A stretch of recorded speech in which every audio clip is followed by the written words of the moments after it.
Salyana sözün əsl mənasında şəhər olan, şəhər, ən yaxın şəhər Şirvandır. Şirvan şəhərinə çatdım. Çatdıq deyə bilərəm, indi tək deyiləm. Nə demək istəyirəm? Özü dab janrına, rigi janrına alışdı. Bu həyat tərzidir. Demirəm ondan sonra hər şey düzələcək, hər şey gözəl olacaq. En azından əsəbləşməyəcəksən.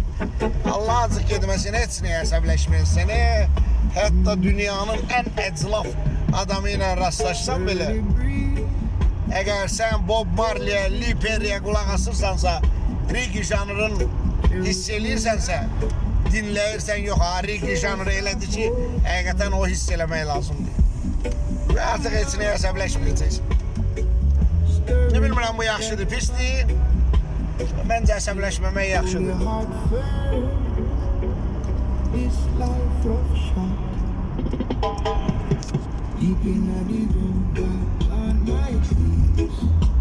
Şirvan şəhərini mən çox sevirəm.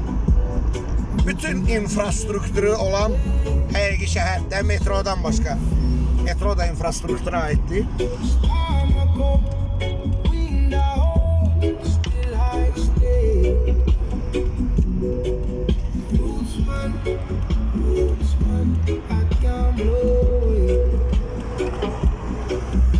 Ulu Önder, Allah qeyni rəhmət eləsin.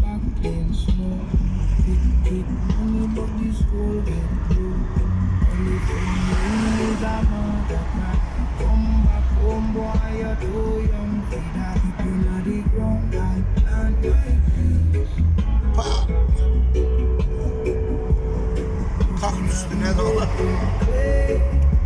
məşhur Şirvan kanalı, Şirvan kanalı.